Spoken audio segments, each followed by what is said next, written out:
Recently spent some time in the city of Freiburg, a charming place in southwest Germany in the Black Forest. Now, this area of Switzerland, southern Germany, has historically had great thinkers and great professors and highly acclaimed universities. And I found out one of the world's top astrophysicists, Dr. Bergigina, was here. She is looked at as a world expert in how the universe works and in exoplanets. She does TED Talks and is well known in astrophysics circles. Out there in the universe. And the Earth is just one of them. In this universe, we are really tiny. We put Earth in the center of the universe. Then we realized something wrong with it, so we put the Sun in the center of the universe. Again, it was a little mixed. We put Milky Way in the center of the universe. Not so bad. And we found out in the end that there is no center of the universe. Our planet is just a single blue dot among billions of other stars and billions of other planets. We use these plants as prototypes of photosynthetic organisms in the universe. And then we build models for alien lives, how they could look. And when we puzzled with this question, how aliens can look like, we actually find answers in the backyard. When we detect life on other planets, we will understand and learn that we are not alone. And we are not special. I wanted to interview her, but how? I thought about it and I created an alias, David Howard from Oxford University Media Society, and created some online material supporting this front. After some well thought out, tricky and delicate emails, I got the appointment, and with the backstory that I was collecting information for young students at Oxford. As I waited in the lobby of this advanced university astrophysics centre, I could see that this was a business, with funding, hierarchy, secretaries, etc. Now, before we get into the interview, for those new to the channel, know that gravity is just a theory, and my blog in 2015 explained the errors with gravity, and that it can be explained away by density and buoyancy. This blog had over 50,000 views, with not one person debunking it. Also worth knowing is that in 1931, a book called 100 Authors Against Einstein was published in German, and is in the description. This shows 100 scientists stating Einstein was leading science into pseudo-mysticism, abstraction, and speculation. It was crushed by mainstream science. Also know of the Dunning-Kruger effect, a cognitive bias in which experts mistakenly assess their cognitive ability as greater than it is. It's related to the cognitive bias of illusory superiority, and also comes from the inability of people to recognize these experts' lack of ability. Obviously, in this interview I couldn't say what I really wanted to early on, as I didn't want her to walk out. I wanted her to cover more subjects and get more answers. So take a seat and buckle up, and this gets more interesting as it continues, and presents a big key, one the truth community has needed for a while. Okay, let's play. Yeah. Okay. And this doesn't go to unedited somewhere. You will edit this? Yeah, somehow? sure. You can swear or go to the toilet or whatever, it's fine. Okay. Sure. Hello, Dr. Bergigina. Hello. If you could just spend 1 minute or 30 seconds explaining who you are and what you've done. Yeah, so I grown up in Russia. I fell in love with astronomy, first with physics and then with astronomy. And I realized that I want to understand the universe. I cannot live on Earth without knowing what's above my head. I just felt like I need to know. I went to the university, studied astrophysics and mathematics, lots of programming, because when we were studying astronomy, we were told that astronomy is not just science by itself, it's very interdisciplinary. So to be an astronomer or astrophysicist, you need to know physics, mathematics, programming, And I must tell right now, lots of social skills. Yeah, sure. Great. I've got a few questions for you, mainly going to go to teenagers. They're probably questions you don't hear often, or you probably heard when you were a lot younger. The first one I'm going to ask is, it is said that a spinning atmosphere has no border, there's no physical border between spinning atmosphere and the vacuum, and the atmosphere gets less pressured and becomes the vacuum of space. At what altitude would you say that the atmosphere stops spinning? So gravity, they say, pulls the air molecules to the Earth, but there's still some atmosphere molecules higher up. Yes. At what altitude would you say these atmospheric molecules stop spinning? Well, this is, I would formulate this question that, yes, okay. So the atmosphere spinning and gravitation forces for molecules, these are two kind of different, let's say, forces, yeah? So the spinning allows molecules to escape, actually, at certain heights, yeah? Okay. So they can spin and escape at some point. They escape through collisions also. There's the additional forces, they collide. So they collide with each other, or yeah, with parts of the vacuum? With each other. Okay.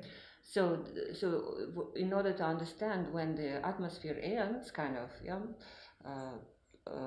not like having a sharp border, but what we call atmosphere below and no atmosphere above. Yeah. Actually, there's another term called exosphere. Okay. It's nothing to do with exoplanets. Yeah. It was terminology before exoplanets were discovered. It's called exosphere. So that part of the atmosphere which escapes. So below that part, the atmosphere, if it exists, it's called atmosphere. And it's spinning. And it's spinning and colliding, molecules colliding. But above, they already, the density is so low that they can escape because they cannot collide. They don't collide anymore. And what happens to those molecules of atmosphere that escape into the vacuum of outer space? Oh, they go on a cosmic journey. Okay, and they stop spinning with the Earth. Yes, they don't belong to the Earth anymore. Okay. Yes. Is there a set altitude, distance, where that happens? Yes, of course. It is defined by density of the atmosphere, the gravity of the planet. But for the Earth, I have to look up. If you want me to look up, I look up. No, that's fine. I don't know that number. I know that the density falls off exponentially. Yeah. So I actually cannot say. I mean, we tell that the space starts approximately, let's say, at 100 kilometers, above 130 kilometers, something like this, that you can go on the orbit. I mean, this spinning means like the body spinning around the Earth means that it's orbiting Earth, yeah? Okay. So even if we put a satellite at 200 kilometers, it's still orbiting the Earth, even though it is not in the atmosphere. So we put satellites at thousands of kilometers above, and they're still spinning around the Earth. They're still in low Earth orbit in this model. They're still on the orbit. They're still spinning around. Would they still be colliding with molecules of the atmosphere? Yes, they will. If there are, yeah. Okay. At that height, yes. Okay, great. So everything is spinning around. All the also space junk, what we call, all this. Yeah, I've got a question on that later. Okay, good. Okay. So everything is spinning, and my terminology it's orbiting. Astronomy terminology it's really orbiting the Earth at very large distances. Moon, 400,000 kilometers, is still orbiting the Earth. And this would also collide with escaped atmospheric molecules from the Earth? Yes, and it also collides with the escaped molecules, and not molecules in this case, but more like particles and atoms from the sun.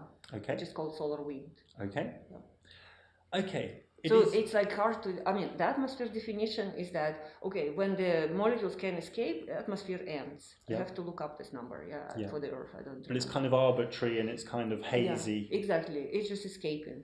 But this escape, it's still, they can go on an orbit. Yeah. It doesn't mean that escape means that they cannot fall on Earth anymore, because the molecules go like this. Like they collide and they go up and down all the time, yeah? So it's like turbulence, what we call. And the reason in mainstream astrophysics that the vacuum doesn't suck out the gas is because the gravity is holding the gas to the Earth. Yeah, exactly. Because everywhere else in science, when there's a vacuum and gas, it equilibrates. Yes. If you just take without gravity, yes, then they start to mix. Yes. Okay.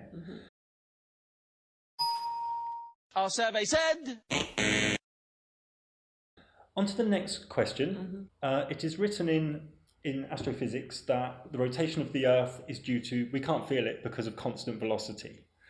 Now, one astrophysics guy I met, he said there are two constant speeds. Let me show you this. Yes. A bit like this fairground ride. Yes.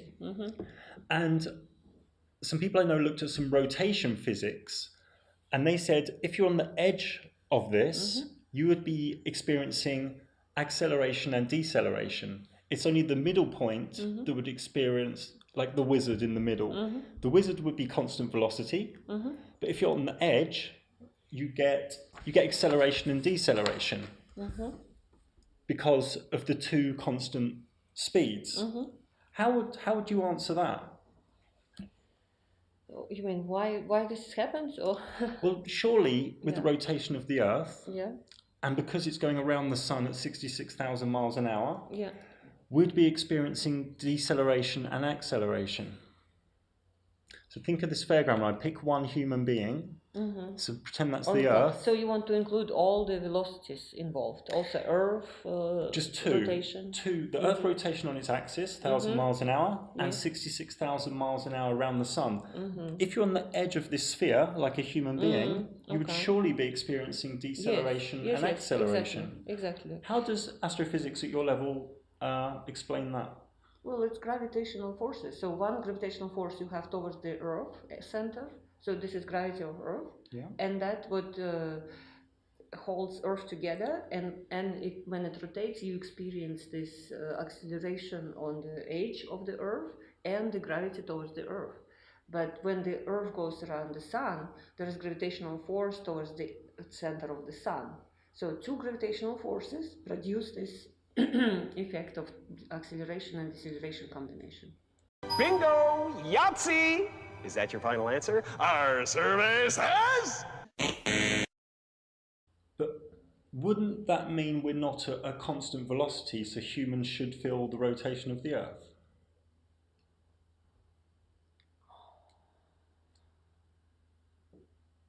That is interesting. It's an interesting one. The astrophysicist I met, he did a model showing that it should show acceleration and deceleration. So I could actually show you a video where this goes around the sun, and it shows, and even you can go onto the International Space Station, which is orbiting the Earth, and this also should be showing acceleration and deceleration due to the two constant motions, just like the fairground ride. Right. Well, probably need some homework. Yeah, I need some thinking. But it's an interesting one, yeah? It is an interesting question, yes. We usually think, that the pull, we have to compare this acceleration to the gravitational pull. Okay. That I would start with. Because velocity is one thing, but acceleration is the other thing. So we have to compare acceleration due to rotation to the acceleration due to gravity. Yeah. And it's very possible that gravitational acceleration is larger. That's why we just don't feel this side. I think we would need three different answers. One for the Earth, one for the International Space Station, and then one, imagine an astronaut outside the International Space Station. Yes. How would he be staying with the space station? Because they're all doing this they're all acting under these two constant forces, two constant motions. Exactly, yeah. So this is a question I can't get answered. It's a very interesting one. Yeah, but in this case, space station and the astronaut in space, they are like we call it probe particles, free particles to probe the gravitational field. Yeah. So they will orbit the Earth because of the gravitational pull of Earth, but together with Earth, they will move around the Sun. So, and that is because the gravitational acceleration of the Earth to the Sun is much larger than gravitational acceleration of any of us to the Earth. So they just don't notice it? Yeah, they don't notice this. Okay. So that is, I think this, of course, the rotation around the Sun, orbiting around the Sun, it's a huge velocity. But we're so pulled to the Earth that this Earth to the Sun is somewhere. Our survey said...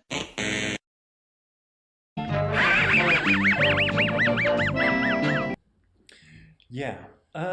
In the 1700s, on the same theme, James Bradley did an experiment which was redone in 1871 by a G. Airy. Obviously, this is a long time ago.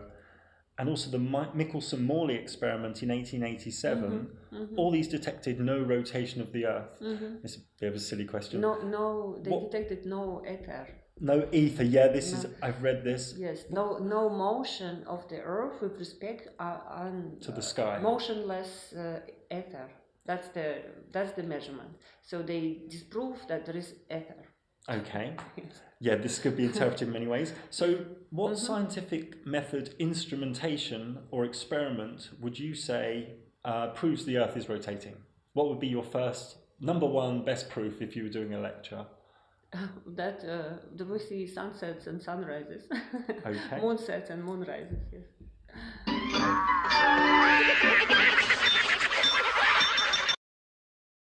Our survey said... This is the first, we see sky moving, basically, yeah? So. But, obviously back in the old days, they would say the sky's moving. Yes. Yeah. So, but now we know this is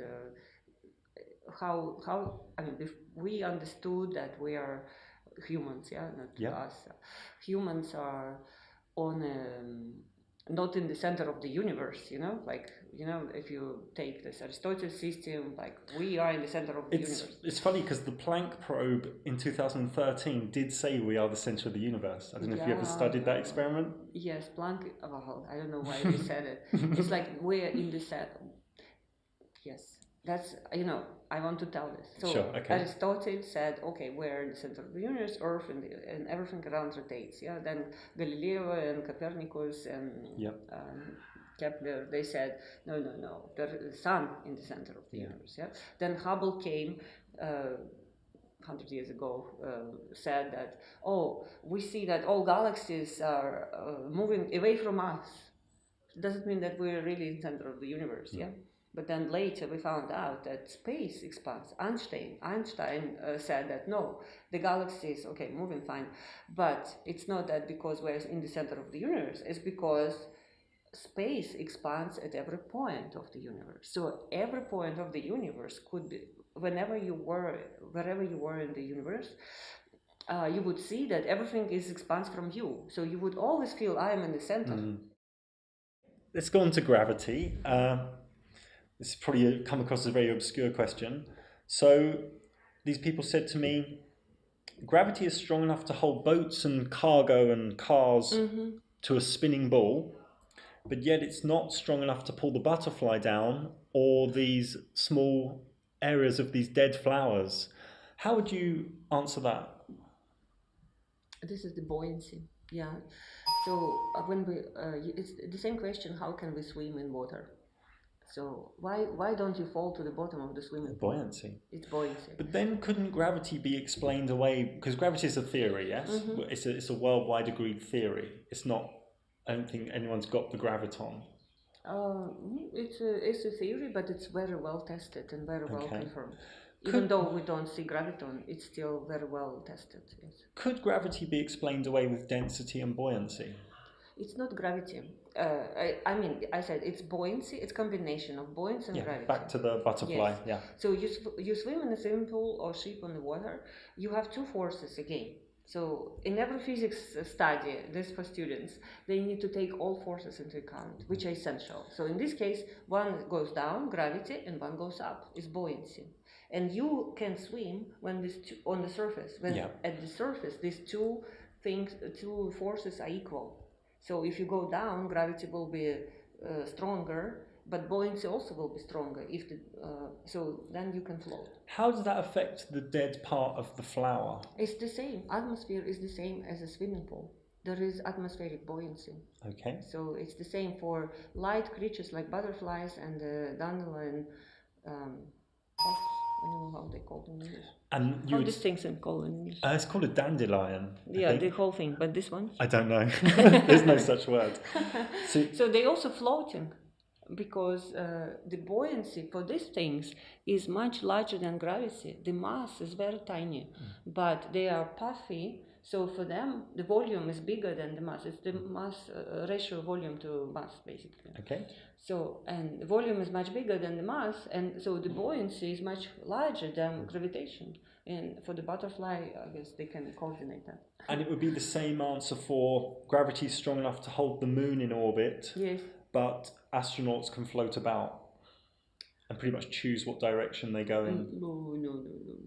Astronauts are like, for astronauts to move, again, so space, let's assume it's empty. There are photons here. We know from Planck mission there are photons, but let's say, and there are particles, but let's say in the first approximation it's empty. So there is no buoyancy there. There's only gravity in space, yeah? Our survey said. And move on to your subject, exoplanets. What percentage surety do you have of there being other Earth-like planets? Are you 100%, or are you 80%, or are you 65%, or do you change each week? I think we are 100% sure that there are planets like Earth out there. Okay. We are, say, I don't know what's the error bar, like say 80% sure that there are 30% of those planets Habitable. No, Earth-like. Yeah. That out of all planets in the galaxy, 30% are like Earth. This is our like estimate. Yeah. But we're 100% sure they're there. It's just the question now in this science: how many and how close they are to the Earth. So that is the questions. But this question, if they're there, we already solved. It's there. Okay. With these people I was speaking to, let's pick the TRAPPIST-1 system, the one that got into the media. This was the image, and I believe with photomy and other ways of measuring, I think you measure the brightness, the electromagnetic spectrum, and spectral changes. Then this turned into this colourful planets with volcanic activity, water content. How did changes in electromagnetic activity and spectral activity and brightness, such as the image in the bottom left, how does this turn into all this information about volcanoes and water and size and atmosphere? These are just models. All these pretty pictures of exoplanets, they are all artist impressions. Sure. Yeah. Do you think that's misleading to the public? Yes, I do. It's pretty beautiful, and if you are not in the field, like a public, you look at this, it's like, wow, this They found this. Yeah, they found this, and it's absolutely misleading. I disagree with this. Yes. Do you think you say it's 100% these planets exist? Do you think it's a leap of faith to say, okay, I measured some electromagnetics, I measured some brightness changes, I got some spectral graphs of data. Do you think it's a leap of faith to say these are habitable Earth-like planets? We do, well, it's still science. No, I don't think it's leap of faith completely. Yeah, so it's still science. Indeed, in astronomy, we just analyze mostly data and mostly electromagnetic. Right now, it's gravitational and particles, of course, but mostly it's electromagnetic waves. Yeah, and that light, electromagnetic waves, contain a lot of information. We learn about composition of the sun, not going there, because we analyze the light of the sun through spectroscopy, polarimetry, and so on. Yeah? Sure. So we do the same with stars, and we do the same with other planets. We see very little specks on our which I've shown down here. Yeah, exactly, on our detectors. But we can analyze this to get chemical composition, for sure, and we detect water, and we say, yes, look, there is a signature of water. We know that signature in the spectrum is water. So there is water. How does that spectral information turn into water? Because molecules in the atmosphere, for instance, in our atmosphere, there is molecules of water evaporating from the ocean. They specifically interact with the light coming from the sun. They absorb a certain... So you're getting the same data? Yeah, you get like imprint of molecular presence, because molecules are rotating and vibrating, and that requires energy for them. So for molecule to exist, it needs always absorb energy. Okay. How can you be confident of the accuracy when you're trying to measure things 230 trillion miles away?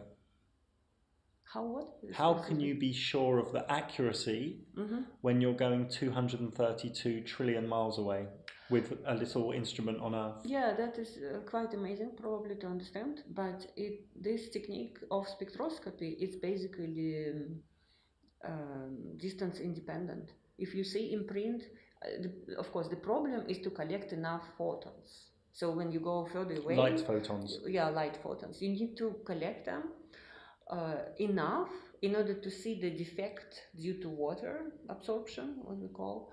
And for that, for example, if defect is 10% relative to the total flux, then you need,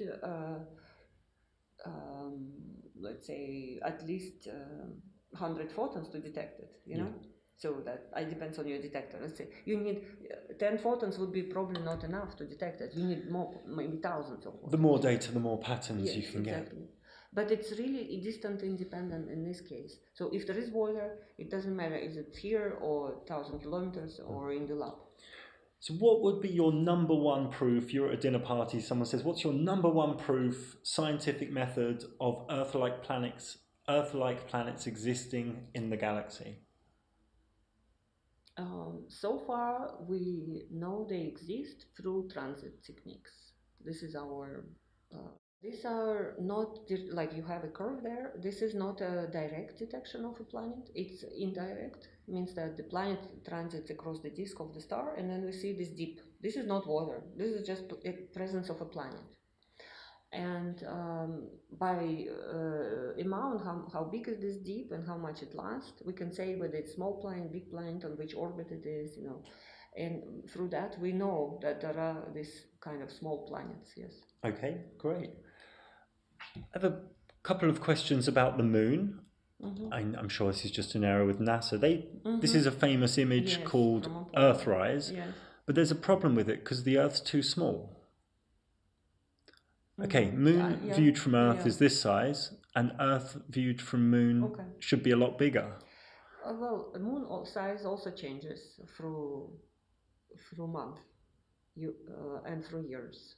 Because orbit of the apogee, perigee. Yes, orbit of the moon is not exactly circular. Sure, but the Earth should still be a lot bigger than it is in that very famous image. I didn't compare it, but we have to, I mean, in principle, one has to calculate what was exactly distance at that time of the picture, and then calculate the size of the Earth from that distance, angular, and then... I've had some physicists do the maths on it, and they said it is a big error. I see. It's very interesting. Yeah. Well, this is like to the stories. Maybe they were not there.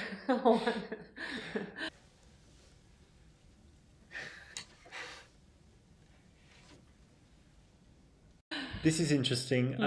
Some people I know were measuring the moon. They're interested in space and the sky. The moon was photographed at the same time in Australia and Florida. How would that be possible? How's that possible? Okay. And this can be repeated in different sides of the globe, shall we say? Yeah. Well, they are definitely upside down, so that's... It's rotated, yes, you can, I mean, with respect to each other. But the same phase. Oh, well, it's the same phase, yes. Why should it be different? Because the phase of the moon depends on the sun. Because one of these locations shouldn't be able to see it.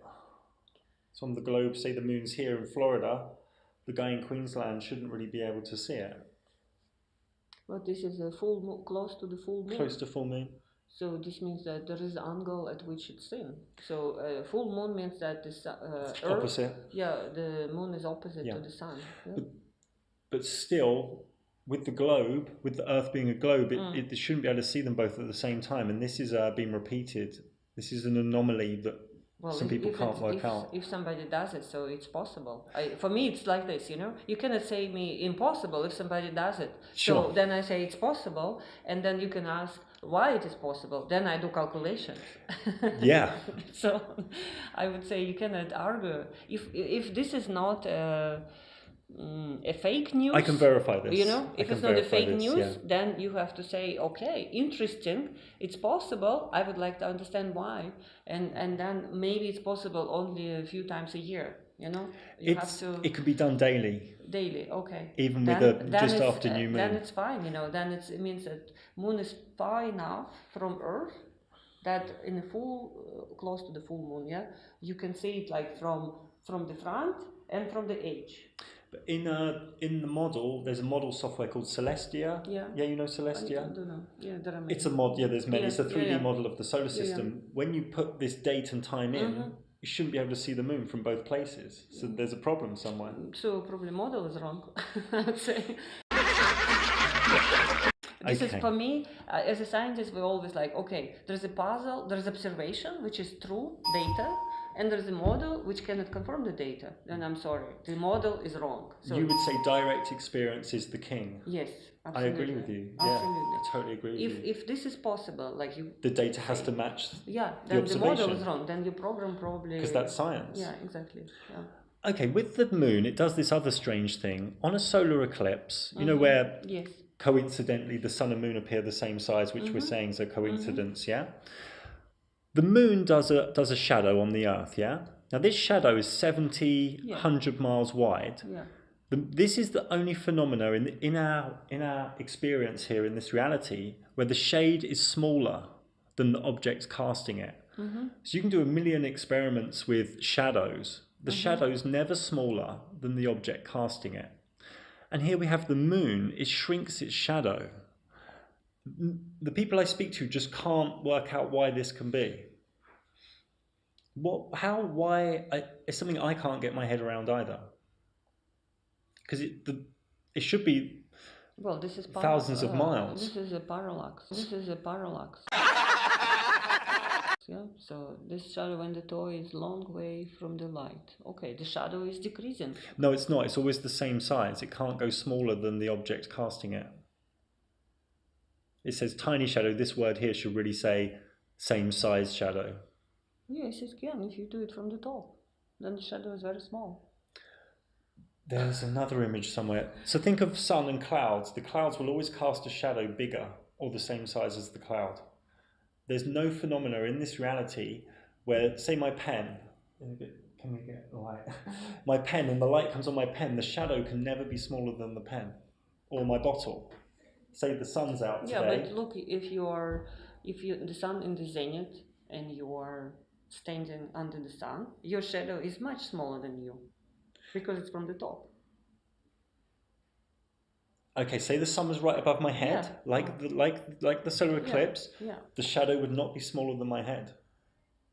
You with me? Yeah, the cross section. Yeah. It wouldn't go smaller than my head. So say I was 50 meters up in the sky, and the sun was right above my head, and it went on me. The shadow on the ground would be the same size or a little bit bigger. This is the only phenomena in our reality where something creates a shadow smaller. This is a problem.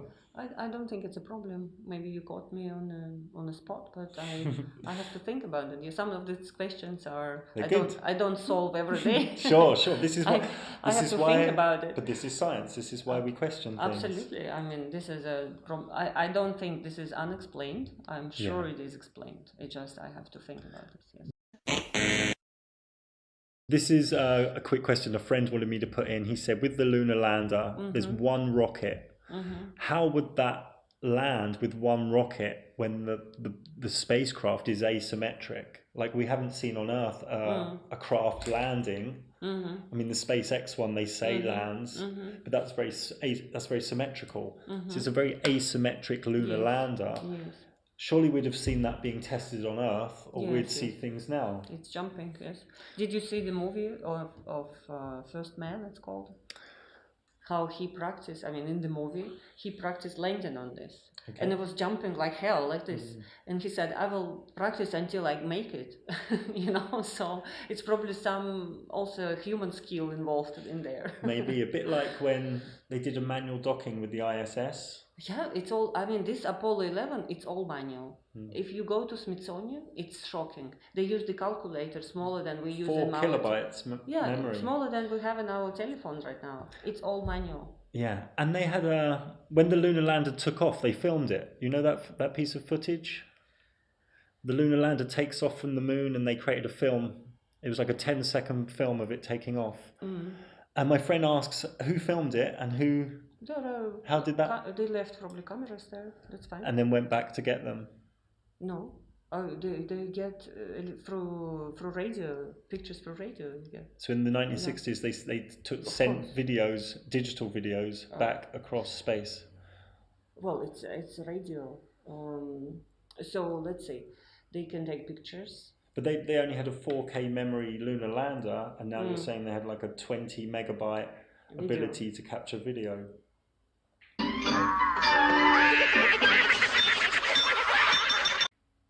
This is a strange one. Come on, we have pictures from the missions. But as scientists, we can't take pictures as proof, can we? I don't know what was the technology, but in 1960s, this is 69, okay? So there were already missions to Venus, Mars, also lunar orbiters existed. They all sent pictures. Pictures from the back of the side of the moon were sent before.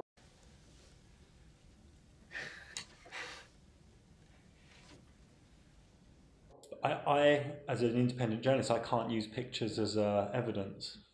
Because we can watch a film, a science fiction film, and they've got great pictures of space. No, you know? no, come on. Pictures is data. Pictures is data. So, of course, you can fake pictures. In our time, 21st century is unique. We fake everything. So, I don't think in 20th... Well, of course, you can fake also all the times, or in 15th centuries as well. But if somebody... I mean, this is unethical, again, yeah? So... I mean, first approach should be like, okay, you have picture, this is data. I look at it. Yeah. And if I have questions, I will ask, how did you get this data? Yeah. And the person who claims that this is a data, he has to provide all the materials. That's true. Prove that this is real data. That's true. And with the moon mission, they said 2 years ago they've lost all the data. You remember that? They said they've lost all the data. Because some people went to say, oh, can we study the data? Because they had some questions, like I have. And they said, oh, we've lost it all. Can't find it. This is also, this is another force called government, okay? Things get a little shady sometimes. Yes. Sometimes governments want to hide things, we know this. And they can say we lost it instead of sharing them, for instance. I don't know. I looked at pictures of the lunar orbiter, for instance, of the surface of the moon, and there is clearly landing sites there. You can tell me that, oh, that picture was faked, and that's why when you look at the data, the landing site is there. You can tell it's possible, yeah, that somebody faked that. But it's also, then, of course, in this case, I can say, all right, some data faked, what can we trust here in this universe?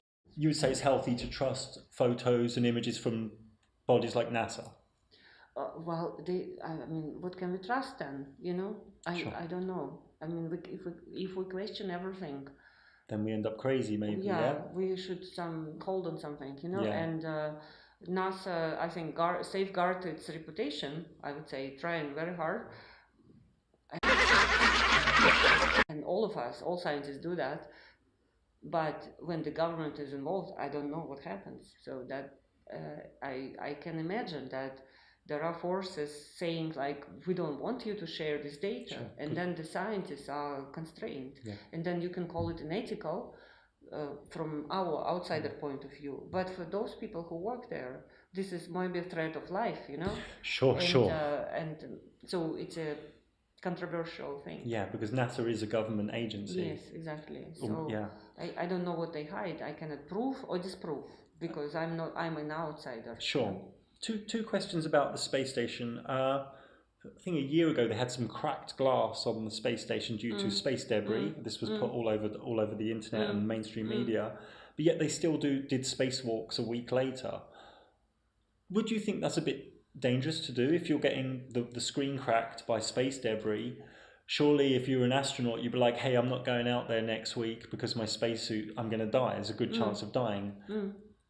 Well, this space debris is tracked is being tracked. Not everything is known, but there are telescopes on the ground which tracking this little specks in the space and calculating their orbits. There are catalogs of this space debris, and they are like not homogeneously distributed all over. There are like packs of them, like in that, remember the movie Gravity again, like they say, oh, it's coming, you know, like this is space debris from particular mission, and it's true that they are distributed unevenly. So there are some dangerous times and there are not so dangerous. Do you think they're just brave astronauts?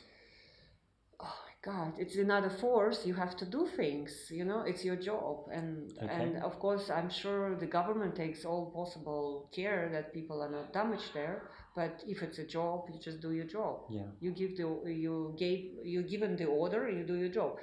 You know, well, I think this is military style. Yeah.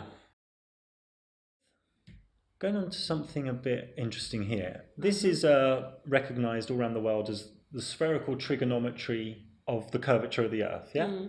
So, do you prefer kilometers or miles? I prefer kilometers. Okay. So, if we were to look, let's try and make this brighter. If we were to look 50 kilometers, there should be 195 meters below the curvature. It's 195 meters drop. Does that make sense? So if I walked in a straight line 50 kilometers, I would have dropped. Okay, because of the curvature. Because of the curvature of the Earth. This is, how much is that? 195 meters. Okay. Yeah? So for 20 kilometers, there will be 31 meters drop. Okay. This has been verified through universities and astrophysicists.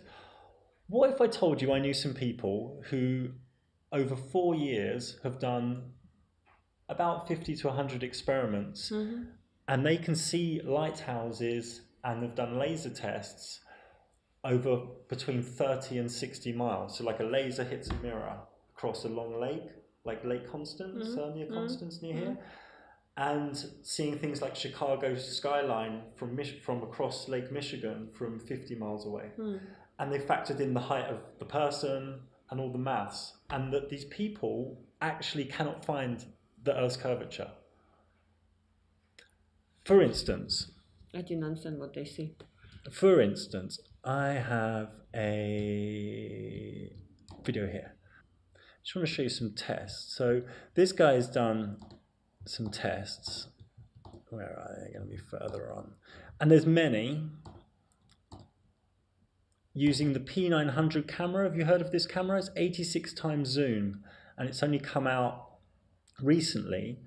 These people have done tests over 10 kilometers, 20 kilometers, and they can see torches, mirrors, lasers, where they've done the maths, and it should be 10 meters below the curve or 20 meters below the curve. And this is getting really strange really quickly. He's saying here, he's done the maths, I verified some of it, so this should be 21 feet below the curvature. This is only over 7.53 miles, so this is 10 kilometers, let's say. He's factored in the camera height, and there are curvature calculation tools, and he's seeing lasers and mirrors. And there are people I know, especially in America, who are doing loads of these tests, and they can't find this curvature. What would you say to these people? They have to take into account the height at which they stay. They are. And the height of the mirrors. They are. Even if it's 50 centimeters, they're putting that into their calculations.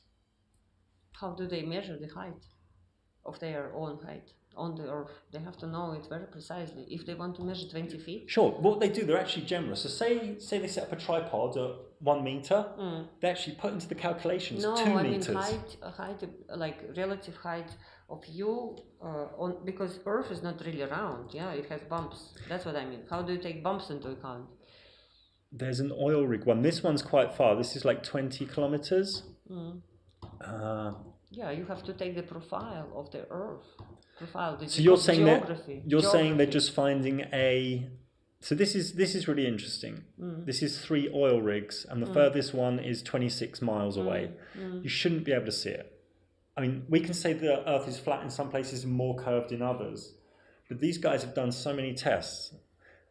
This is 26 miles away, and the horizon's behind it. Now, they say in mainstream physics the horizon's 12 miles away. With this new camera, the P900, they're seeing things 20, 30, 40 miles away. And this is getting pretty crazy. I don't know. This is again like the facts you bring. I don't know what these people doing. First of all, They're testing stuff with their eyes because they don't trust the governments. These people. Oh, Jesus Christ! I don't want even to talk about this. I'm sorry.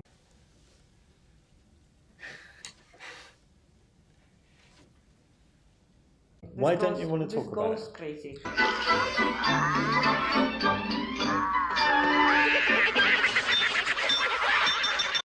But this is fact. This is science, right? You're a scientist. No, you're a scientist. I don't accept this.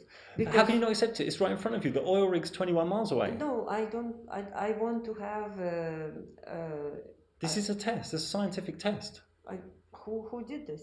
Can I trust those people who published this picture? I'm verifying these people. I know these people. Well, okay, but this doesn't tell me anything. Okay, how about you and I go to the lake one day, and we take a P900 camera, and I'll show you something really, really fucking crazy. Well, again, there are forces in the universe, yeah? So there is atmosphere, you have to take refraction into account, you have to take geographical profile of the surface. It's not that, oh, I take a camera. You know, I have these people visiting me sometimes. But they're not doing it, but they're doing lasers as well. You know there's lasers that cost $2,000? I know. And there are people who've done 25 miles, 30 kilometers so tests. I can see mountains 40 kilometers away. Yeah, but they're high up. Why do you claim that this is not high up? Come on, you're smarter than this. Say you have a lake, 30 miles, water's, yeah? And you have a person here firing a laser, and you have a person here with a mirror. And why do you claim it's on the same...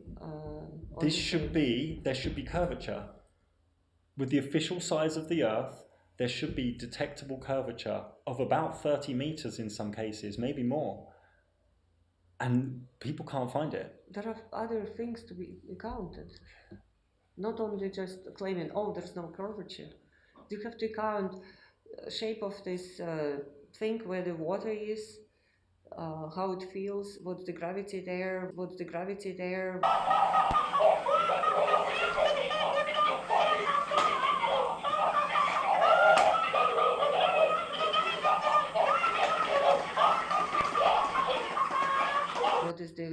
there will be the same as the gravity everywhere. Refraction of the atmosphere. But okay, there's a test where a guy went back every day and did the same test because of different atmosphere, different atmospheric haze. This refraction is on average always the same. But refraction can't make a human being jump up 30 meters. You can see light of the sun from below of horizon. Sure. This is like refraction, I understand this, yes. But what they did in one test, he proved that it's not refraction because there was a tree above the person here, and you could see the tree and everything. He said, well, where does the refraction start and stop? You know, like a mirage. Okay, so for me, it's not science if somebody says it. But there's tests. We have, in science, we have a system. We don't believe everything what people say or what they measure. They are publishing results in scientific papers. There is always peer review to that. Sure. And if there are questions to the results, they have to provide all the data, all the measurements. And even if it's published, it's not, if it's just somebody published this and somebody repeats it and cannot reproduce it. This has been repeated. I could show you 50 different people. In which journal is published? I could tell you for a fact that mainstream science is really not happy with these people and is shutting them down. And I could tell you another thing for a fact. The governments and government websites are also not happy. What are you claiming? I'm just not claiming anything. I'm here to ask questions. No, I don't have any conclusions. That these results prove that Earth is not curved. I'm not saying that. I'm not making any claims, and I don't have any labels. What I'm saying to you is, this is strange. What do you think? I think these measurements have to be verified by scientists. It's like claiming but everyone's a scientist. UFO. No, not I disagree. Everyone. We are trained. We are trained as scientists. We are trained with the analytical skills and scientific judgment. Even if we don't know something for sure, we can judge based on the lots of knowledge of scientific facts. Okay. And not everyone can do measurement and say, look, I measured this. How do you prove it? I had one crazy person visiting me, taking pictures of dark places with the flash. And she was claiming there are these little dust particles which she sees on the flash picture. These are UFOs. Yeah, that's crazy. Yeah, that's crazy. okay, but this is the fact. Sure. She took a Sure. picture of the dust particles, scattered light, Sure. but her interpretation was, these are UFOs. But if 100 different people have done this test with this new camera, 86 times zoom, at lakes, all around the world, peer-to-peer, there's a place peer-to-peer in England, and they're getting the same results of missing curvature, that's scientific method, observable, repeatable, measurable. That's the scientific method. And you replying the word refraction isn't scientific method. It is.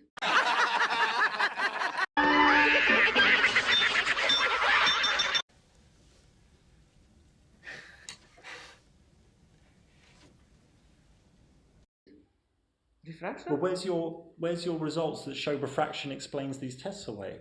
I can see sunlight from the behind of the horizon when the sun is down. That doesn't mean that humans can jump up 30 meters. What do you mean jump? Okay, so say this human and this tree should be 30 meters below the curvature. You can't use the word refraction for them jumping up 30 meters, the tree and the person. Why do you claim that your calculations are right? I'm not verifying right now. I'm pretty smart. And okay, I verified. Fine. I have to trust you. I see you first time. But that's what I say to you. I could send you some data for you to do some. Thank you. But that doesn't make you a scientist. No. It means that I don't want to do this particular project because I'm interested in many other projects. But you're coming to conclusions without doing tests. That's not very scientific. I'm not making a conclusion. Any. But as an astrophysicist, surely you'd want to look at something like that. No. Why not? I'm not interested. Why would that be? Because I'm busy with much bigger questions than this. And you think this is nonsense? I think it's nonsense. The detectable curvature. Yes. Our survey said... What would be your first reason for this being nonsense? Because it's proven curve is round. Could you show me the scientific methods experiment that did that? Oh yes, it's done in 2000 years ago. Which test was this? Is this the sticks in the ground one? Sticks in ground.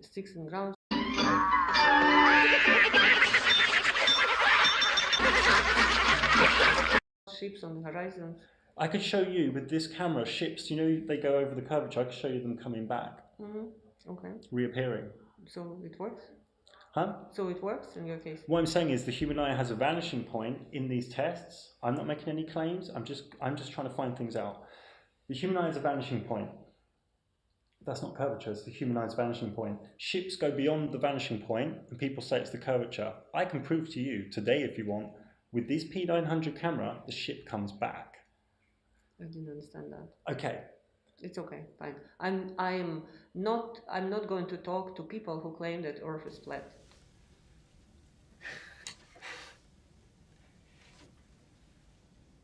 I'm trying to find answers to some very interesting things. It's just enough for me. It's enough of nonsense. That woman was coming to me 3 times and always. But you can't project her onto me. I'm a completely different person. I am sorry. Do you say this picture is the data? She claimed exactly the same. No, but this is the picture. This is video.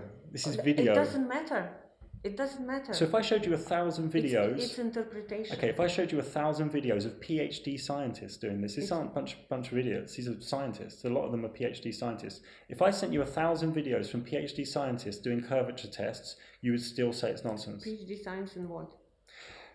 Many different, some are civil engineers, some are all sorts of different things.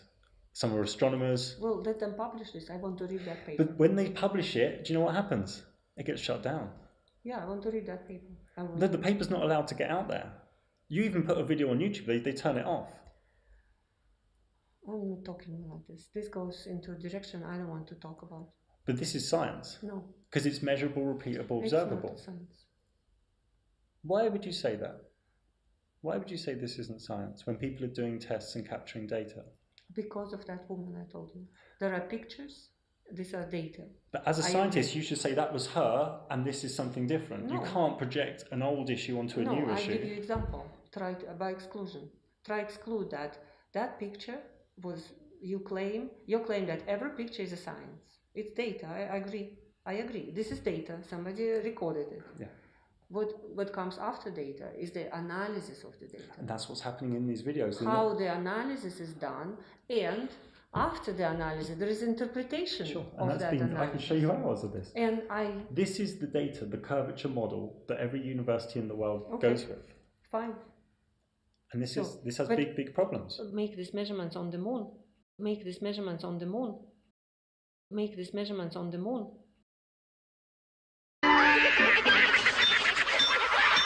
How would we And get you to will the be- moon? They said they lost the data recently. And you will, no, go to the moon yourself. Go to the moon yourself.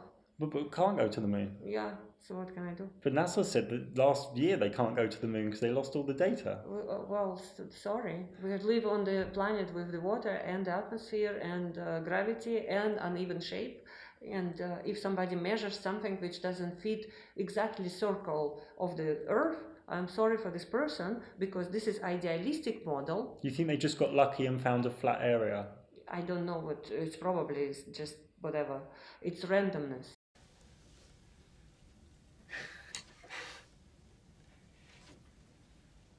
They have to make, in order to prove that Earth is flat, they have to take million measurements at million places. I would say there's about 500 measurements of lack of curvature that are very well done with calculations. It's your judgment. No, it's not my judgment. It's not my judgment. They exist. These tests exist. They are claims. No, they're they're tests. Claims. They're actually tests. These are claims. If they are not verified, these are just claims. But you're saying they have to be verified by the scientific community? Yes. What if the scientific community at a high level is just shutting this information down? Well, I can tell you. You can go and collect leaves, for instance, yeah, because it's interesting. It's biology. Yeah? You collect leaves, it's biology. You come to the biologist and you say, look, this leaf is a little different than this one. How would you explain this? And he says, well, it's just natural variations. I'm not interested in this. And you say, oh, you are a biologist and you're not interested in this interesting thing. Why this leaf is different from that? It's biology, it's science, and you're not interested. These aren't like different leaves. These are the same, different tests of the same thing coming with the same results. That's highly scientific. I should have asked your credentials before I talked to you. I'm sorry. Here she demanded that I stop the recording, as she was super flustered and angry. Now, before I tell you what happened, just remember what she said earlier in the interview. This is, for me, as a scientist, we're always like, okay, there's a puzzle, there's observation, which is true data, and there's a model which cannot confirm the data. And I'm sorry, the model is wrong. So you would say direct experience is the king. Yes. So she is a contradictory mess of a scientist. And this person is one of the world's top astrophysicists. It's laughable. And regarding the oil rig, I mean, in the words of Nathan Oakley, if you're a fundamentalist religious zealot, then that's not an oil rig at 26 miles. That would be a slightly looming non-standard refraction high in a holographic projection of an oil rig from behind the reified edge of a sphere based on an R value, turning the oil rig which seems to be there into an oil rig which is not actually there. That's what you have to assert if you are Professor Dr. Bergigina, who is paid well to mind control young humans into thinking the same. So she then demanded that I delete the interview. So I secretly uploaded it to the cloud as I kept her talking and calmed her down. She then told me I would need written permission to publish this anywhere. I'm afraid that's not really wakey policy, as there's a bigger picture than her theoretical pseudoscience supported on the foundations of fragile egoistic arrogance. I could say to her that anyone mind-controlling mass groups of humans knowingly or unknowingly needs written permission from wakey, so it works both ways. I also do want to share my credentials. 50 metres swimming. That's it, as I left school at 15 because my soul knew it was all a load of garbage. And in that interview, I think I'm the one that stayed rational, and she's the one that got emotional and flustered and defensive. You see, it's all about the elite building and paying for gatekeeper temples, and getting young people to pay to worship at them. It's a clever trick. The questions she couldn't answer are all answered in my Luminaries Mysterium documentary, where just 1 hour after I uploaded it, YouTube really shut me down and hid me from the search algorithms and removed subscribers without them knowing. My plan didn't end here though.